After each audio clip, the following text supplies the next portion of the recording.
Welcome to the Desire Gap podcast. I'm your host, Dr. Laura Juergens, and whether you want more sex than your partner or less, you are not wrong and your relationship isn't doomed. You just need better tools to solve the struggles of mismatched libidos. That's what we do here. So welcome and let's dive in. Welcome everyone today to episode 88. I am really glad you're here. We are going to talk about desire killers and what to do instead, specifically pouting when you don't get sex and all things related to that. So AKA, this is the How to Stop Making Things Worse series and what to do instead. And we're going to talk about pouting, but let's be real that it can get a lot worse than that too, and turn into sort of general passive aggression, withdrawal, sulking. We're going to talk about all of that, how these things kill desire and what to do instead, and how to get out of this trap if you are in it. And look, it doesn't mean you're a bad person. You are probably just stuck and confused, and you are sort of accidentally fallen into this trap of reacting this way, and it is not helping you. It's not helping you get what you want. So we're going to talk today about how to actually get what you want more and sort of why this is a problem and, what to do about it. So this is going to be a little series that I'm putting together for you on desire killers and what to do instead. There's going to be another series on sort of, great things, solutions to work towards, and my general, content about all things related to arousal, desire, and fixing desire gaps. This one today is a really big one. I see it a lot in otherwise very functional, well-meaning people. It is inadvertent, typically, usually inadvertent, emotional coercion. And I'm talking about all these things related to passive aggression. So emotional withdrawal, sulking or pouting, silent treatments, coldness. Most people don't intend to do it, but that doesn't mean they aren't doing it. And I see it especially a lot with the higher libido partners who have not let themselves own the pain that they are in. And so they are externalizing it in this way that is really shooting themselves in the foot. It's not because they're bad people or intending to coerce and manipulate, but it's important to know this is not a turn on.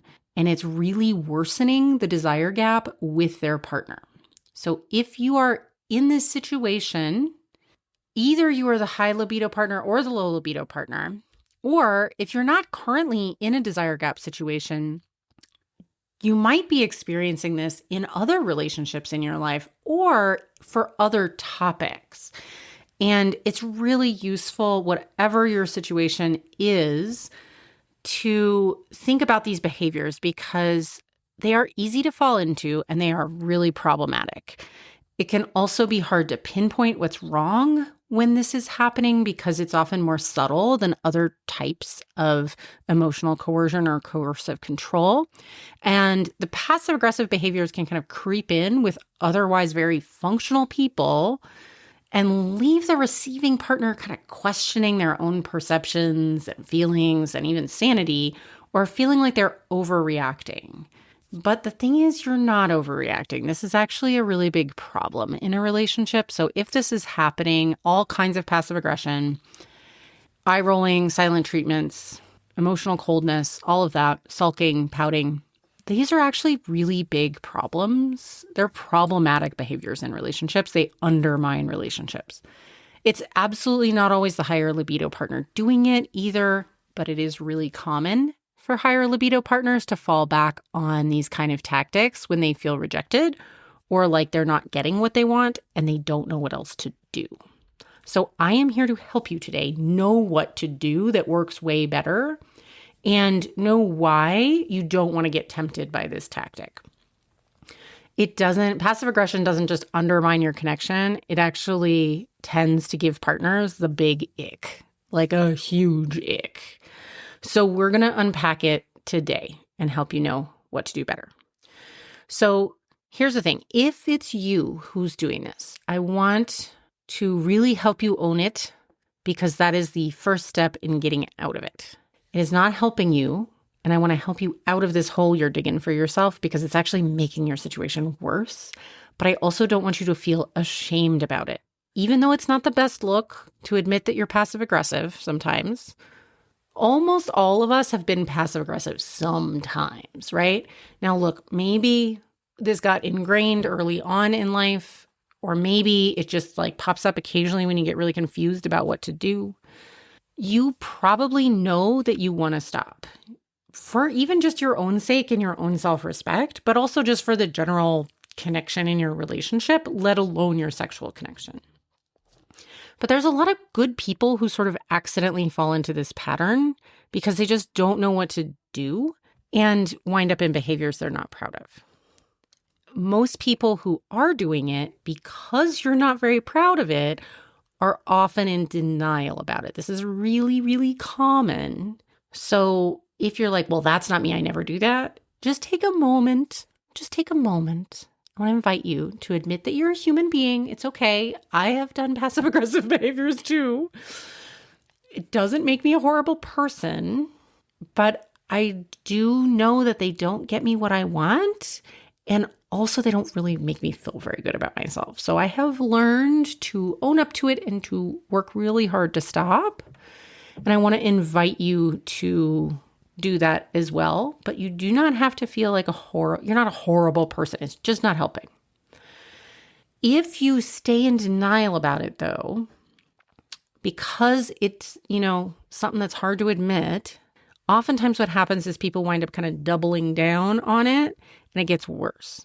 So also for those of you who might be experiencing your partner doing this, tip number one is that shaming them about it is not going to help. It will tend to make them double down on it. So if you are in pain and trying not to be, and this is your response of choice, or if you are noticing somebody is doing this, it's probably because they are in pain and they're trying not to be.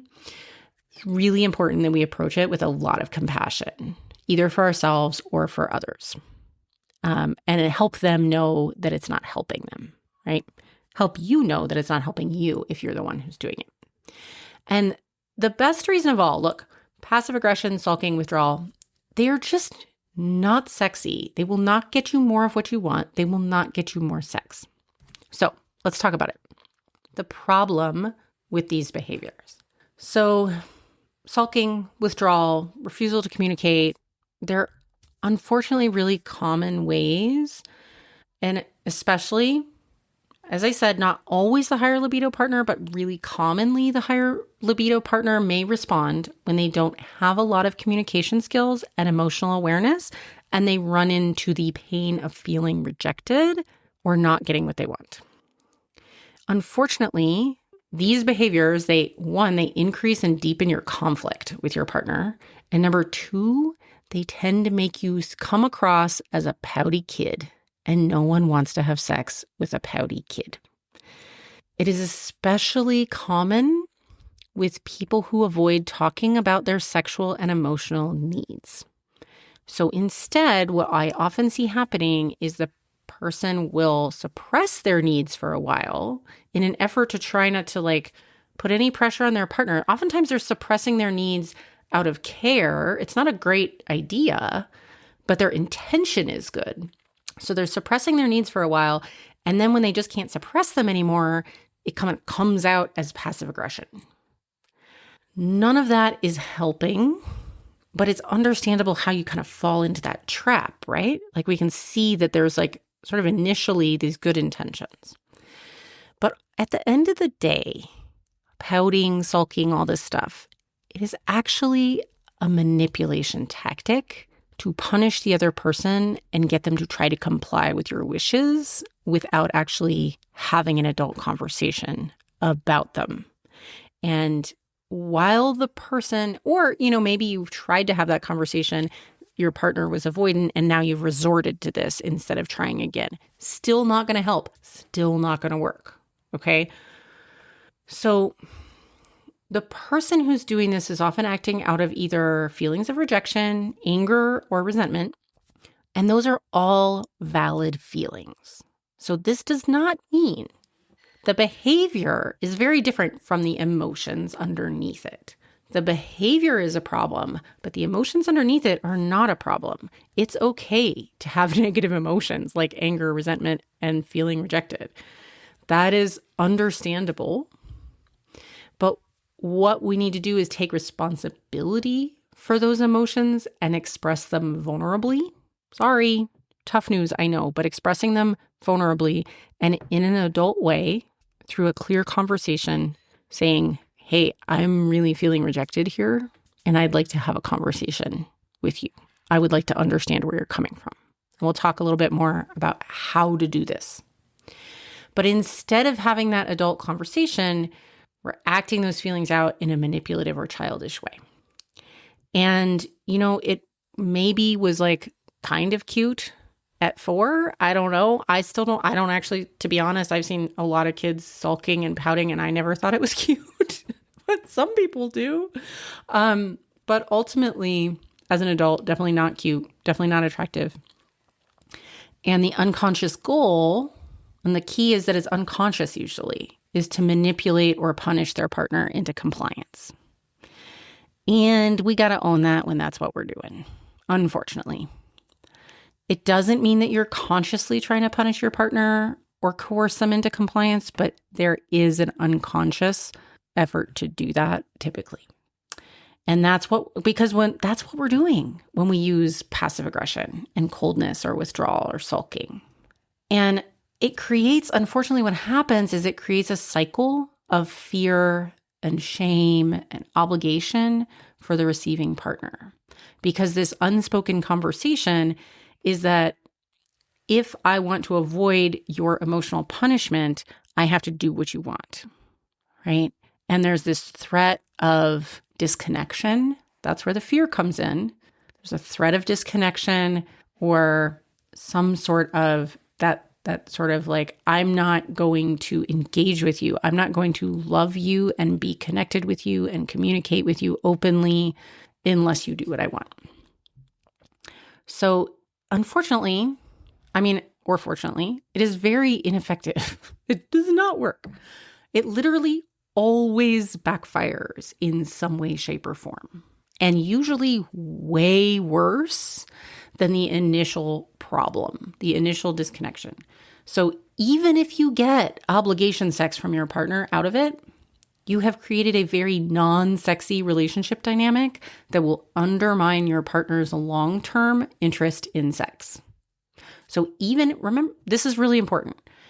Even if you get obligation sex out of your pouting, you have set up a situation in which your partner's libido is lower in the future because of how that sex that you got, that obligation sex came about, and because of the fact that they felt like they had to have obligation sex with you. So you have worsened the situation for the future. Okay, so I'm going to break down the 6 reasons why passive aggression, sulking, pouting, all that stuff is such a desire killer. Okay, 1, it undermines trust. So it creates this like confusing, emotionally unsafe environment. It kind of over time erodes the foundation of, hey, I can trust you to tell me what's going on with you. I can trust you to communicate with me and not try to like manipulate me, right? 2, it creates emotional distance.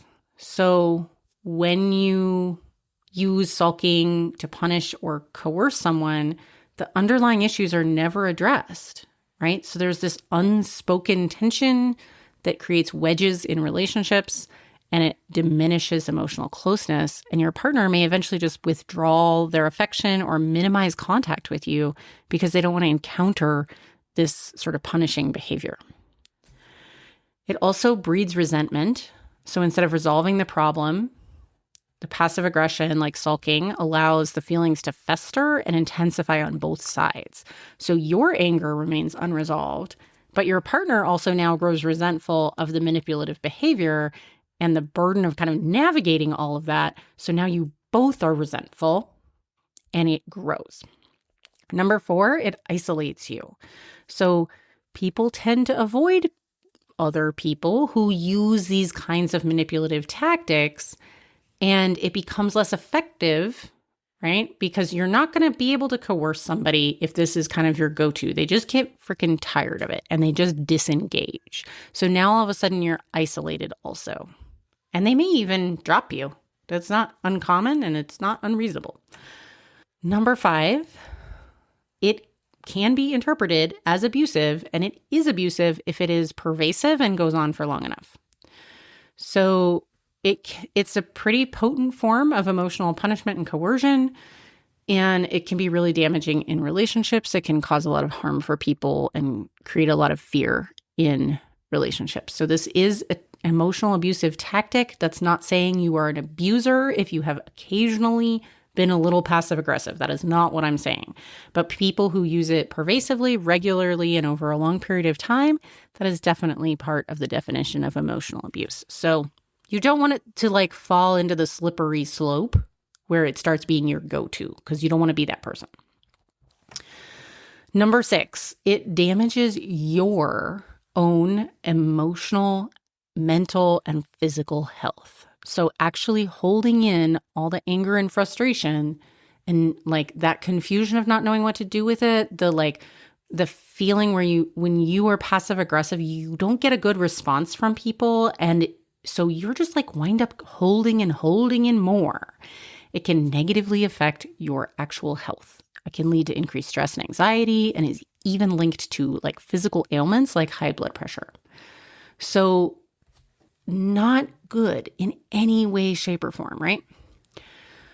And most of us don't like doing it. It's not very fun, doesn't feel good, doesn't get us what we want. Okay, so here's what we need to do instead. I'm going to give you 7 critical action steps to, if you recognize yourself in the pattern of, if you have acknowledged, and hey, big kudos to you and big respect if you are able to acknowledge that you are sometimes passive aggressive, sulking, pouting, any of those kinds of things, or withdrawal, or just coldness, you're not bad, right? And I want to give you all the respect in the world for acknowledging that you sometimes might use those behaviors, because really we all do. So here's some things that need to shift, and this is how you help yourself out of it. So you don't have to keep doing that, because it's just no fun. Now, they're not all easy, but to be honest, you got to just pick your pain here, right? So do you want the clean pain of something that's going to help you learn and grow and be more effective? Or do you want the messy, dirty pain of just continuing with this really uncomfortable behavior that doesn't get you what you want and makes things worse, right? So there's pain either way. So you just got to pick which one you want. Do you want to clean out the wound, or you want to let the wound fester? That's kind of the choices here. So cleaning out the wound, these are the 7 critical action steps to do that and to change this behavior. Number 1 is naming your real feelings. So going to have to start understanding and really being with your emotions. You're a human being. You're going to have negative emotions. You were designed for them. Before you withdraw from somebody, I want to invite you to pause and actually identify what is happening beneath your anger, frustration, whatever that feeling is. Look underneath it. There's probably some disappointment or hurt or fear of rejection. Say it out loud. Just say out loud to yourself, I am feeling rejected and scared.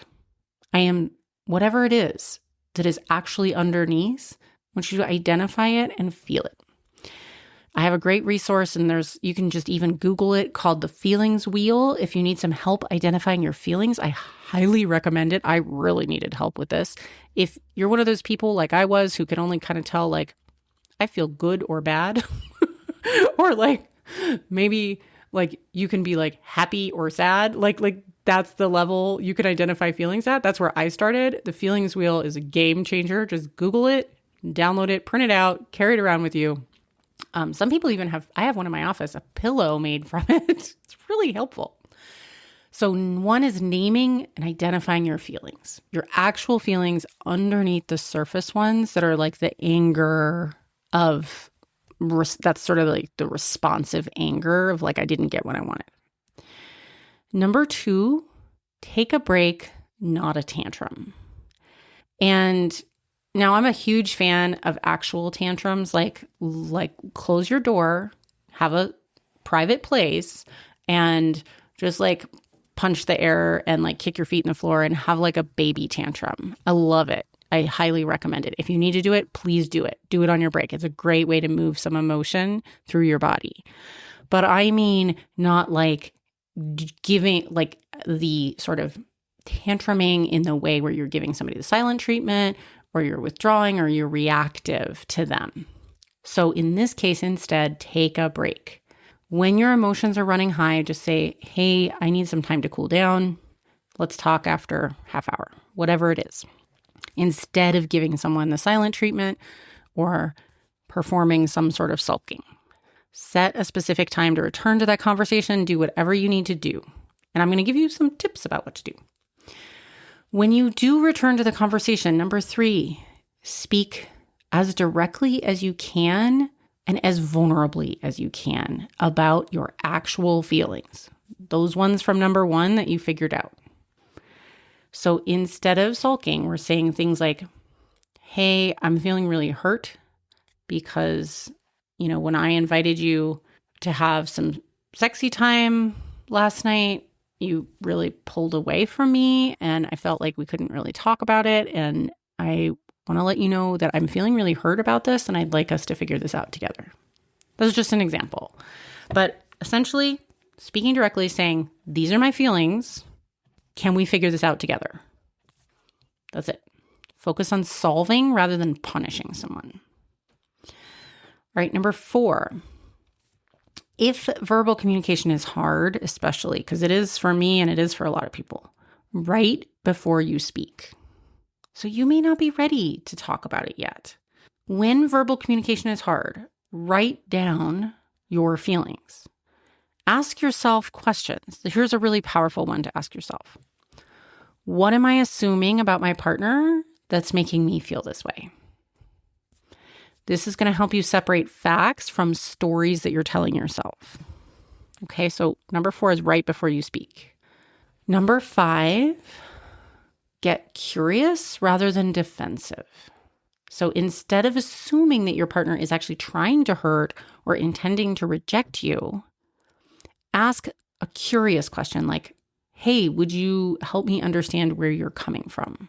And do it from real curiosity, not from like an angry tone, right? Seek understanding. And seek understanding before trying to get yourself understood. Try to make sure you're understanding the other person because maybe they're not trying to reject you. Maybe they just need a different type of initiation because that's what works with their own patterns of desire and arousal. Or maybe they had like a really crazy day, right? So seek understanding. Get curious. Number 6, soothe yourself first. So we all need to learn self-soothing so that we don't have to make our partners responsible for managing our feelings.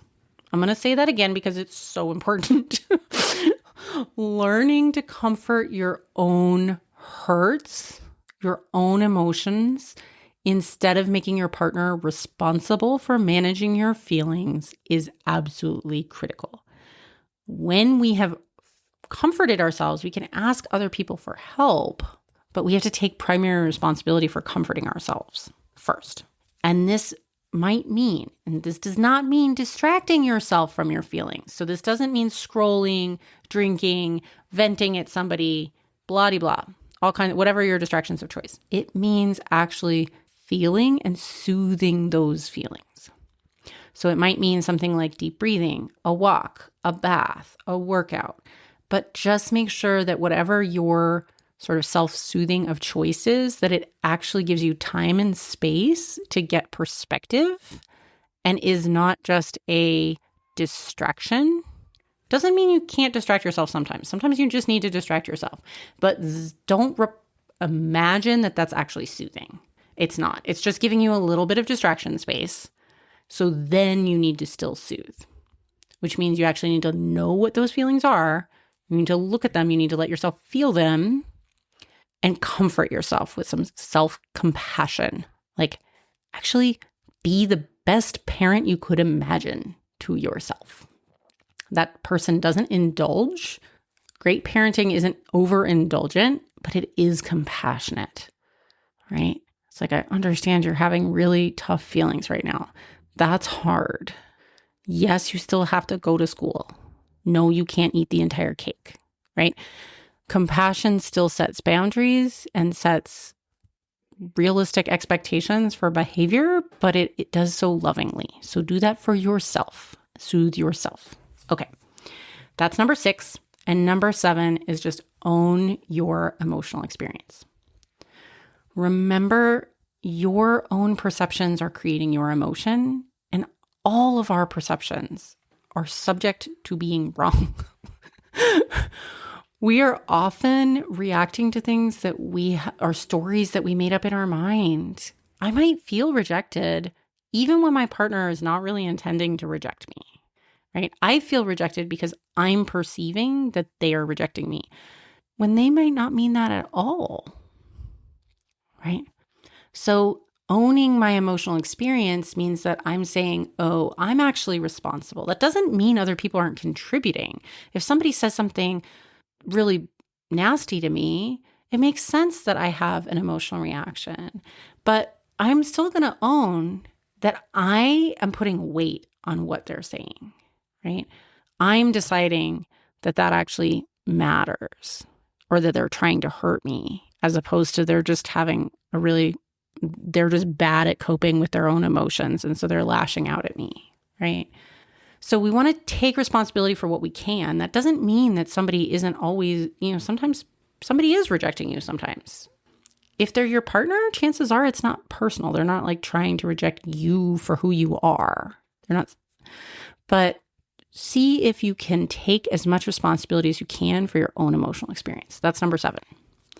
So the bottom line of all this is, ask yourself, could there be more power for me in acknowledging my feelings directly instead of being passive aggressive?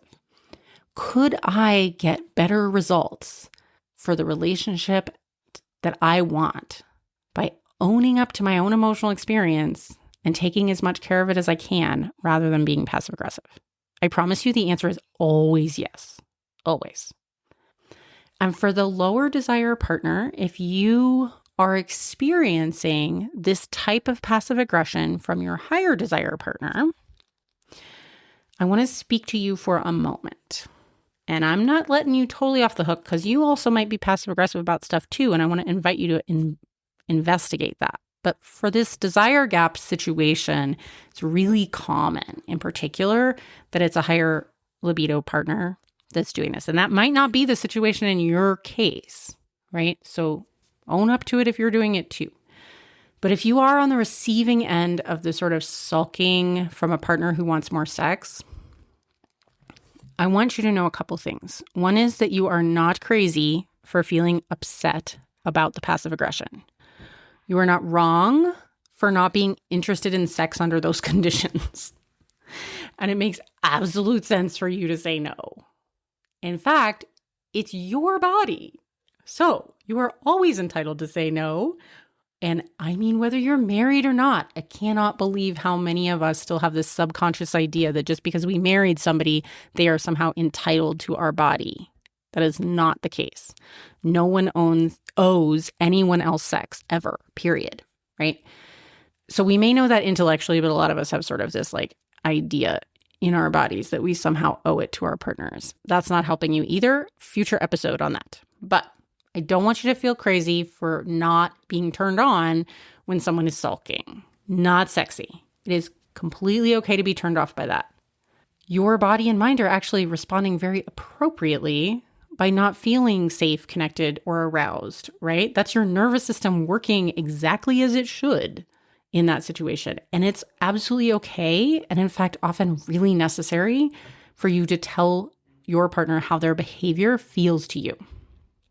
You can model the self-aware vulnerability that we're talking about here and that you wish they would show. And it's absolutely okay to set boundaries around how you will respond when your partner sulks.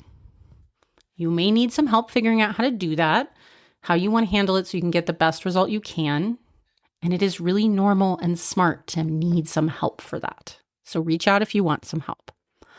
What I do not suggest is having obligation sex to placate them. Really bad idea, likely to make things worse. Taking their behavior personally, making accusations or threats about it, or pleading with them to stop, none of those things actually tend to help or will actually solve the problem or make you feel better.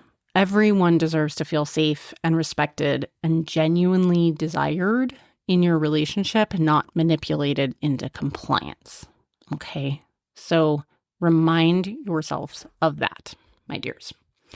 So as we kind of bring this to a close, I just want to say a couple things about getting help because it's an area where you often, in fact, very, very often need third-party help. If you are the one who tends to suppress your needs and then get mad and sulk, you need someone who will lovingly call you out, who does not make you into a bad person, but who will tell you when that's happening and help you not do it, help you know how not to do it, and help you even practice what to do instead and how to help you feel entitled to owning your needs and your desires and your feelings. If you are on the receiving end, you need someone who will actually help you practice how to have the conversations with your partner, setting the boundaries and lovingly calling them out. And you need that practice buddy because it will be very scary for you if you have been on the receiving end of coercion tactics that involved withdrawal, emotional withdrawal, or sulking in the past, because you can be really afraid of that disconnection. So most of the time, this is absolutely solvable, but a lot of times it's easier with a third party. I do recommend couples work, especially with a somatic-focused coach like me or someone similar. A somatic approach will help you address the physical sensations of unresolved anger and the emotional distress from both sides of this. So instead of just talking about the past or about the problematic behavior, a somatic approach will help you actually develop the emotional awareness, the self-regulation, and sort of know where your boundaries are and what you need to say, and give you a healthier way to express yourself. And a coach approach will help you practice doing that so that you feel confident and comfortable doing it. So that's going to address the underlying unspoken anger, build self-regulation, support better communication, and bypass all those, cognitive, the brain defenses, the sort of knee-jerk habits that get us stuck in these patterns. Okay, so just remember, all the passive-aggressive stuff isn't helping. And if you want more connection, more intimacy, and more sex, those behaviors are literally just getting you the opposite. Everyone, you absolutely deserve to have your needs met, your feelings heard, and your relationships to be thriving. And what we need in order to have that happen is true vulnerability, self-awareness, direct communication, and taking responsibility for our own emotional experience, right? So I just want to say this is all about getting on the same team, solving desire gap issues and a lot of other relationship issues and sexual connections that are off. They're about getting on the same team. And so I want to invite you to just ask yourself, have I been playing on the same team with my partner? If I have one. And if I don't right now, when I last had a partner, was I really playing on the same team? Have I been tempted or actually done passive aggression type actions? Like, have I emotionally withdrawn? Have I given them the cold shoulder? Have I given the silent treatment? And silent treatment is very different than taking a little space and time to process. That's a totally different thing. You know what a silent treatment is. It's like that middle school situation. Have I been, pouting or sulking? How does it feel in my body when I do it? Does it actually help? Does it feel better? Chances are no, right? So I want to invite you just to take a little time and self-reflect. And don't freak out if that's been you, but go through this podcast at least one more time if that is you, and really make a plan for yourself. Like, write down a plan of how you want to approach it instead, and pick a time and start. That's what I want to offer, is you can do this. You can absolutely do it. And I hope this has been very useful for you. And I will be here next week with another episode, and I hope you will be too. All right, see you then. Hey, so before you go, I have some more free help for you. If you are okay with sharing your email, I will send you my free guide, 5 steps to start solving desire differences without blame or shame. This is a practical starting point for individuals and couples. You can opt out of my emails at any time, but I think you'll want to stick around. I am not a spammer. Go get it at laurajurgens.com/libido. Make sure to spell my last name right, and the link is in the show notes.